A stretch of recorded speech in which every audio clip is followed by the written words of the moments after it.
Pending ప్రాజెక్టులు నిధులు సాధించుకుందాం, అన్ని పార్టీల ఎంపీలు కలిసి రావాలి. డిప్యూటీ సీఎం బట్టి విక్రమార్క పిలుపునిచ్చారు. నిన్న కేంద్రం నుంచి రావాల్సిన వాటిపై ఎంపీలకు త్వరలోనే బుక్లెట్ పార్లమెంటు సెషన్కు ముందు ఢిల్లీలో ఆల్ పార్టీ మీటింగ్కు పెడదామని వెల్లడి. తెలంగాణకు కేంద్రం అన్యాయం చేస్తున్నది. అసదుద్దీన్ ఆల్ పార్టీ ఎంపీలతో ప్రజాభవన్లో మీటింగ్. బీజేపీ బీఆర్ఎస్ డుమ్మా. లేట్గా సమాచారం ఇస్తున్నారంటూ బట్టికి కిషన్ రెడ్డి లేఖ అని చెప్పేసి. ఈ విషయంలో రాష్ట్ర ప్రభుత్వం ఒక ఆలోచన మంచిగానే చేసింది అనుకోవచ్చు. ఆల్ పార్టీ మీటింగ్ పెట్టడం వల్ల కేంద్రం పైన ఒత్తిడి పెంచినట్టు అవుతుంది. దాంతోపాటుగా అసలు తెలంగాణ అభివృద్ధి ఎవరు కోరుకుంటున్నారు ఏంటి అనేది కూడా బయట పెట్టడానికి అవకాశం ఉంటుంది. దీనిలో బీఆర్ఎస్ పార్టీకి సంబంధించినటువంటి రాజ్యసభ ఎంపీ వద్దిరాజు రవిచంద్ర పాల్గొనాల్సి ఉండే, కానీ తను పాల్గొనకపోవడం అనేది అయితే కొంతకు ఇది తప్పుగా మనం అయితే పరిగణలోకి తీసుకోవచ్చు. అలాగే బీజేపీ ఎట్లాగో అధికారంలో ఉన్నటువంటి పార్టీ కేంద్రంలో కాబట్టి ఖచ్చితంగా వాళ్ళు అధికారంలో ఉన్నారు కాబట్టి రావడానికి అయితే అవకాశం ఉండకపోవచ్చు. ఇక అంటే ఏదేమైనప్పటికీ బీజేపీలు రావడం కూడా కొంతవరకు మంచి జరుగుతుంది. బీజేపీలు దీనిలో పాల్గొంటే 8 టికెట్లు వాళ్ళకి ఇచ్చారు. 8 ఎంపీ స్థానాలు ఉన్నాయి వాళ్ళకు. కేంద్రం నుంచి రాష్ట్రానికి రావాల్సిన పెండింగ్ ప్రాజెక్టులు నిధులు సాధించుకుందామని, ఇందుకోసం పార్టీలకు అతీతంగా ఎంపీలందరూ కలిసి రావాలని డిప్యూటీ సీఎం బట్టి విక్రమార్క పిలుపునిచ్చారు. కేంద్రం వద్ద పెండింగ్లో ఉన్న అంశాలపై శనివారం ప్రజాభవన్లో డిప్యూటీ సీఎం బట్టి అధ్యక్షన అన్ని పార్టీల ఎంపీలతో మీటింగ్ నిర్వహించారు. దీనికి బీజేపీ బీఆర్ఎస్ సభ్యులు డుమ్మా కొట్టారు. మీటింగ్ అనంతరం డిప్యూటీ సీఎం బట్టి Vikramarka MIM MP Asaduddin Owaisi MP Chamala Kiran Kumar Reddy మీడియాతో మాట్లాడారు. సమావేశంలో ప్రధానంగా రాష్ట్ర విభజన హామీలపై చర్చించామంటూ బట్టి విక్రమార్క తెలియజేశారు. మొత్తం మీద తెలంగాణ రాష్ట్రంతో పాటుగా ఇటు సౌత్లో ఉన్నటువంటి రాష్ట్రాలకు మొండి చేయి చూపిస్తున్నారని మనం మొదటి నుంచి కూడా చెప్పుకుంటూనే ఉన్నాం. బడ్జెట్లో కనీసము తెలంగాణ రాష్ట్రం అనేటువంటి పేరే లేకుండా పోతుందనేటువంటి మాటను కూడా మనం చూస్తూ ఉన్నాం. కాబట్టి ఈ విషయంలో మరి ఖచ్చితంగా ఆలోచించాల్సిందే. ఇక Bayyaram steel factory, Warangal railway coach factory, regional ring road, Warangal textile park, Navodaya schools వంటివి కేంద్రం వద్ద పెండింగ్లో ఉన్నాయి.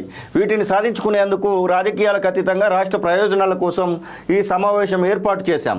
Congress, MIM, BJP, BRS Lok Sabha, Rajya Sabha సభ్యులను నేనే స్వయంగా మీటింగ్ ఆహ్వానించాను. కొన్ని కారణాల వల్ల రావడం లేదంటూ కొంతమంది చెప్పారు. లేటుగా సమాచారం ఇచ్చారంటూ కిషన్ రెడ్డి లేఖ రాశారు. ఇది రాజకీయ ప్రయోజనాల కోసం ఏర్పాటు చేసిన మీటింగ్ కాదు.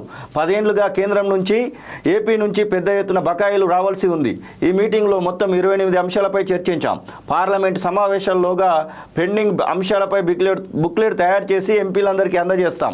రానున్న పార్లమెంట్ సమావేశాల ప్రారంభానికి ముందు లేదా సమావేశాల మధ్యలో ఢిల్లీలో ఆల్ పార్టీ మీటింగ్ ఏర్పాటు చేస్తాం.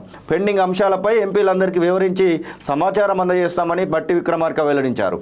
కాగా ఎంపీల మీటింగ్లో మంత్రులు ఉత్తమ్ కుమార్ రెడ్డి, జూపల్లి కృష్ణారావు, శ్రీధర్ బాబు పాల్గొన్నారు. కేంద్రం నుంచి రాష్ట్రానికి రావాల్సిన పెండింగ్ ప్రాజెక్టులు నిధులపై అధికారులు పవర్ ప్లాంట్ ప్రజెంటేషన్ ఇచ్చారు. ఇక పార్లమెంట్లో మద్దతు ఇస్తామని చెప్పేసి అసదుద్దీన్ ఓవైసీ చెప్తా ఉన్నాడు. మరొక వైపు అన్యాయంపై సభలో ప్రశ్నిస్తామంటూ చామల కిరణ్ రెడ్డి చెప్తా ఉన్నారు. ముందుగానే చెప్తే వస్తామని చెప్పేసి కిషన్ రెడ్డి చెప్పిండట.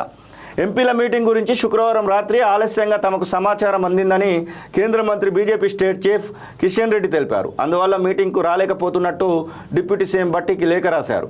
ఇలాంటి కీలకమైన సమావేశాల్లో అర్థవంతమైన చర్చ జరిగేందుకు ముందస్తుగా సమాచారం ఇవ్వాల్సిన అవసరం ఉందని పేర్కొన్నారు.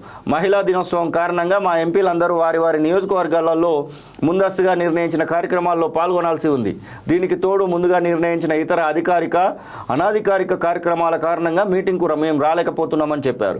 భవిష్యత్తులో ఎప్పుడైనా ఇలాంటి సమావేశాలు నిర్వహించాలని భావిస్తే కాస్త ముందుగానే సమాచారం ఇస్తే హాజరవుతామని చెప్పేసి కిషన్ రెడ్డి బట్టి విక్రమార్కు రాసినటువంటి లేఖను చూస్తూ ఉన్నాం.